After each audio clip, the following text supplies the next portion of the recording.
Hello, citizens of the Webernets. Tim Burt here, international marketing messaging expert, 30,000 commercials, 500 million in sales, three-time international award-winning author. Welcome to episode number 37 of Live from the Truck. How are you? I don't believe CEOs anymore. I don't believe corporate spokespeople anymore. I don't believe them. You want to know why? You remember Gillette? Back in January, February, remember the best a man can get? Remember that ad? The whole toxic masculinity thing? Hello, Randall. You remember that? Remember that?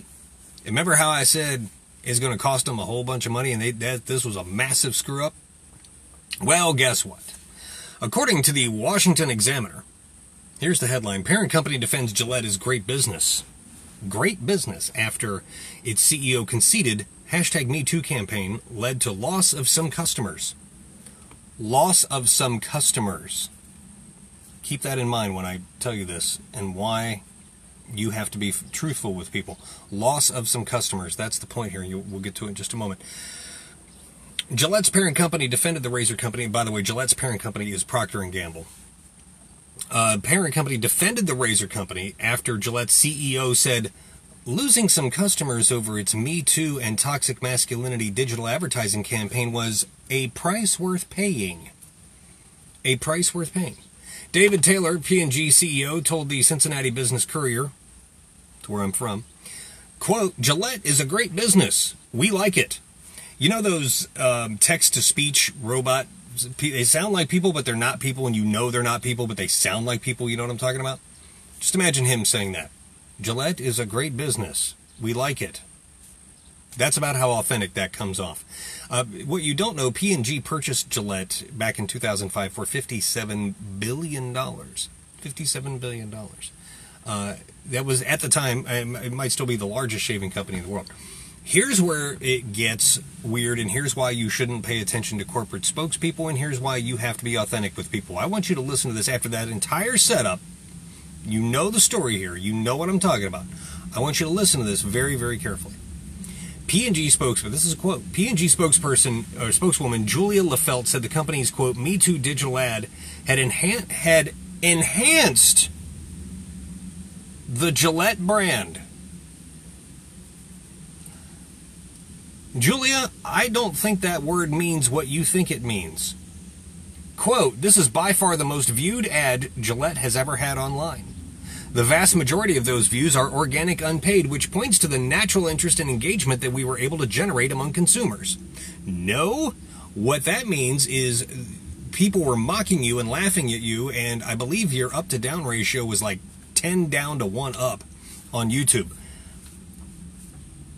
Do you remember Baghdad Bob in the first Gulf War, if you're old enough to remember that, when he's like, shit's blowing up behind him, he's like, "We have taken control of the airport, and the Americans, we're driving them out like dogs," and shit's blowing up behind him? She is nothing more than an apparatchik politic propagandist. That's all she is. The vast majority of those views for this Me Too ad that they had, organic unpaid, which points to the natural interest and engagement that we were able to generate among consumers. No.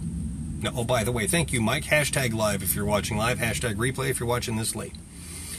The ad, released in January, was a short film entitled, quote, "We Believe," which took on the topics of Me Too and toxic masculinity.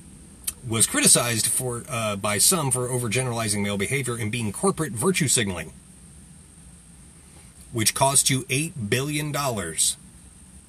Gillette CEO Gary Combs said the Me Too ad campaign had cost the company some customers, but the price was worth paying. Do you have $8 billion laying around? Do you have $1 billion lying around? Do you have $10,000 lying around that you're willing to lay on the line? You're just willing to throw that away to piss off the general public and your customers and people that said, "I'm never buying Gillette again." Well, you got to stop buying P&G stuff. I mean, stop buying Gillette too, but you know what I'm saying. On Tuesday, here you go, here's proof. On Tuesday, Procter & Gamble announced that Gillette had taken a $5 billion loss for the quarter with Gillette. For the quarter. $5 billion loss for 3 months. Costing the company $8 billion in a non-cash write-down. In devaluing Gillette by $8 billion, the parent company blamed currency fluctuations, fresh competition, and new social norms that have led men to shaving less often. There is no evidence that the best a man can get ads pushing back against sexist and bullying contributed to the $8 billion figure. Really? Where was the... quote, I don't enjoy that some people were offended by the film and upset at the brand as a consequence. That's not nice, and goes against every ounce of training I've had in this industry over a third of a century, the CEO said. But I'm absolutely of the view now that for the majority of people to fall more deeply in love with today's brands, you have to risk upsetting a small minority, and that's what we've done. You remember a couple weeks ago, I think it might have been like episode 30, maybe it was last week, when I said that 77% of consumers said that if their favorite brand went away, they wouldn't care? Remember that? Do you remember? Somebody needs to get this guy the memo. If...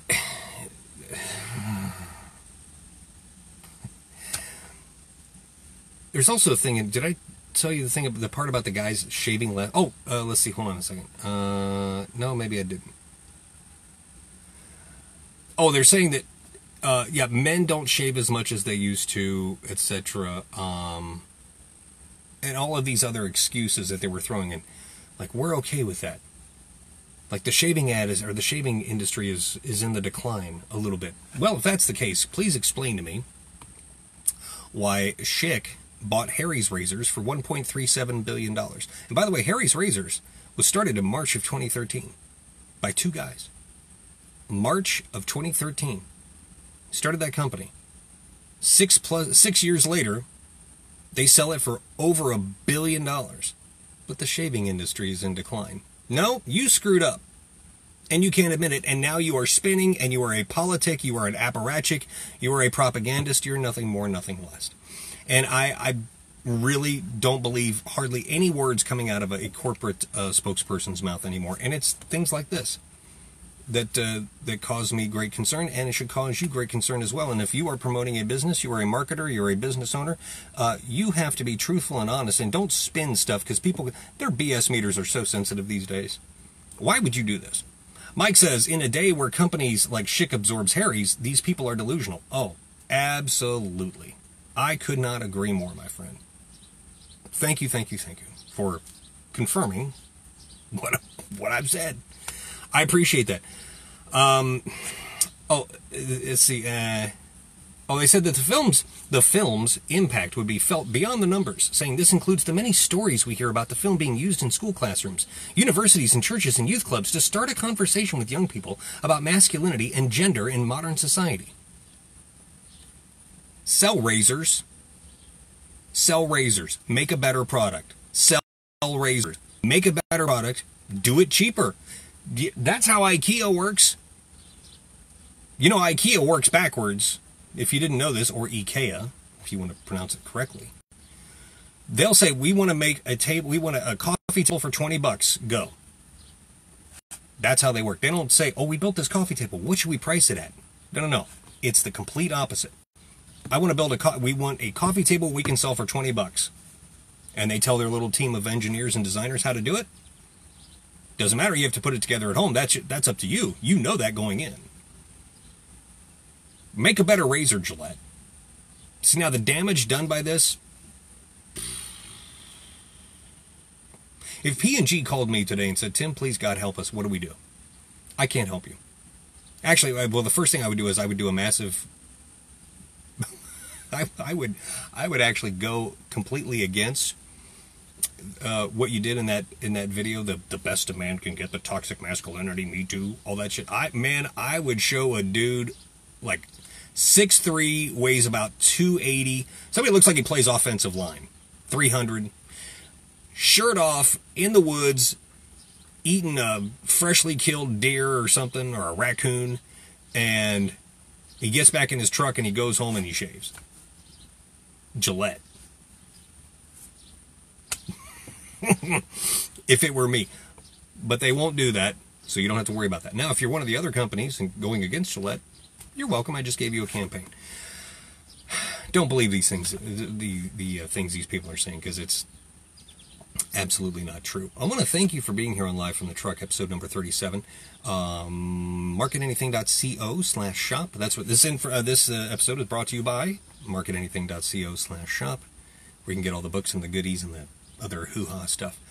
My name's Tim Burt, coming to you from the second worst city in the world, St. Louis, Missouri. Like, comment, share, subscribe, hashtag live, hashtag replay if you joined us late. And as always, hashtag love you mean it. Hashtag LUMI if you want to abbreviate it, if you're short for time. I'll join you tomorrow. Have a wonderful day, evening, or morning, wherever you're watching this around the world. I gotta go shave some of my Harry's razors. I'll join you tomorrow. I'm going to try to gracefully end this broadcast. Say it with me. You know how it works. Here we go. Ready? 3, 2, 1, bye.